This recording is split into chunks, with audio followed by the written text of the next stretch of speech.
खातिरदारी कन्हैयालाल दर्जी कर रहे थे और जब बहन विदा हुई तो उसकी भी आंखों में आंसू थे।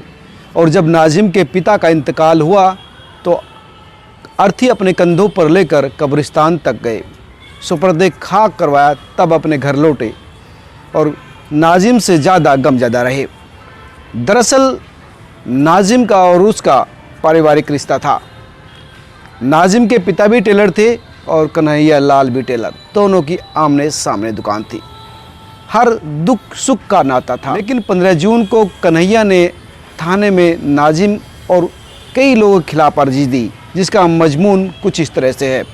नाजिम और 5-6 लोग लगातार पिछले कई दिनों से मेरी दुकान की रेकी कर रहे हैं, दुकान नहीं खोलने दे रहे हैं, धमकी दे रहे हैं और दुकान के बाहर 5 से 7 लोग चक्कर काटते रहते हैं, मारने की कोशिश कर रहे हैं और कह रहे हैं कि अगर दुकान खोलोगे तो तुमको ख़त्म कर देंगे। दरअसल नाजिम ने मेरी फ़ोटो अपने समाज के ग्रुप में शेयर कर दी है और उस पर लिख दिया है कि ये व्यक्ति जहाँ भी मिले इसकी हत्या कर दो, अगर मैंने दुकान खोली तो ये लोग मेरी हत्या कर देंगे। यानी इतना पुराना रिश्ता, पारिवारिक संबंध किस तरह से एक तनाव की वजह से एक दूसरे की दुश्मनी पर उतर आया। दरअसल कन्हैयालाल दर्जी का 8 साल का बेटा गेम खेलता था और उसने फेसबुक पर एक पोस्ट शेयर कर दी जो नूपुर शर्मा के समर्थक में थी। कन्हैयालाल दर्जी को नहीं पता था कि उसने क्या शेयर की, लेकिन इस घटना के बाद से उसके मोहल्ले पड़ोस के लोग उससे खफा रहने लगे, उसको धमकी देने लगे। उसमें से नाजिम भी था और कई दूसरे लोग थे। नाजिम ने तो इतना तक कह दिया कि जहाँ पर भी मिले उसको ख़त्म कर दो। यहाँ तक कि पुलिस में ही नाजिम ने इसकी कंप्लेंट भी लिखाई थी, जिसमें वो गिरफ्तार भी हुआ था, जमानत के बाद बाहर भी आया था। और जब नाजिम से कन्हैयालाल ने पूछा कि तुमने ऐसा क्यों किया, तो नाजिम का ये कहना था बकौल कन्हैया कि मुझे पता है कि तुमको मोबाइल चलाना नहीं आता, लेकिन मेरे ऊपर मेरे समाज का दबाव था, इसलिए मैंने ये किया।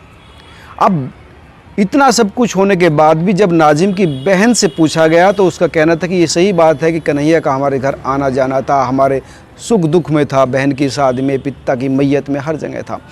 लेकिन हमारे भाई की सिर्फ गलती इतनी थी कि उसकी आईडी का इस्तेमाल थाने में कन्हैयालाल के खिलाफ केस दर्ज करने में हुआ, जबकि कई लोग शामिल थे, तमाम लोग थे, लेकिन नाम मेरे भाई का आया और सबके नाम से कंबाइंड ये एप्लीकेशन दी जानी चाहिए थी। हालांकि जब ये टिप्पणी नूपुर शर्मा के थ्रू हुई तो मुसलमानों में गुस्सा था और हम में भी गुस्सा था और इसलिए सब 15-20 लोग इकट्ठा होकर थाने में गए थे।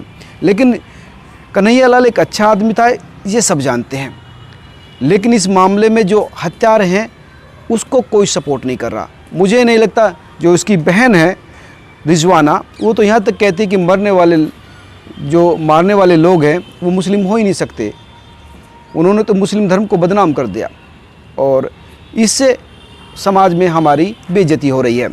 वहीं उनकी पत्नी अलमाज कहती है, अलमाज जो पत्नी है नाजिम की, उनका कहना था कि मेरे पति बहुत ही सीधे साधे थे, रूटीन के लोग थे और जिस वक्त ये वारदात हुई, कन्हैयालाल दर्जी को मारा गया, उस वक्त भी वो दुकान पर थे, फ़ोन भी नहीं रखते थे और हमें तो ज़बरदस्ती फंसाया जा रहा है।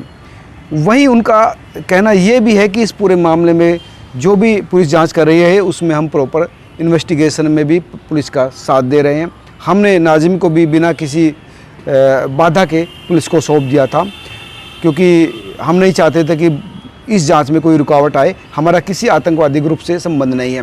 वहीं नाजिम के 3 पड़ोसियों को भी पुलिस ने अरेस्ट किया, जिसमें शाहनवाज है, जावेद है और आशिक है। शाहनवाज और जावेद की पत्नी का कहना है कि हम तो नाजिम को जानते नहीं, बस नाजिम के पड़ोसी होने का ये सिला हमको मिला है कि हमको भी, हमारे पतियों को भी पुलिस ने अरेस्ट कर लिया है।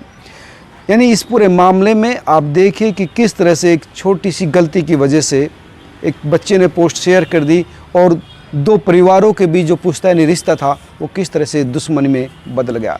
दोस्तों, ये उदाहरण है और वो कन्हैया जो सुख दुख का साथी था, जो बहन की शादी में भाई की तरह सेवा कर रहा था और पिता की मैयत में भाई की तरह खड़ा था, उसका ही गला रेत दिया गया।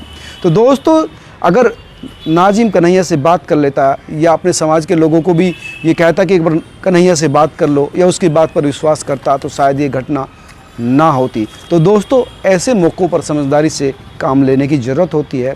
और ऐसे मौके पर बात करने से ही बात हल होती है। धर्म के नाम पर इंसानियत का कत्ल बिल्कुल भी जायज़ नहीं ठहराया जा सकता है। अगर समझदारी से काम लिया तो हर विवाद सुलझ सकता है। आप क्या सोचते हैं मुझे कमेंट करके ज़रूर बताना। नमस्कार।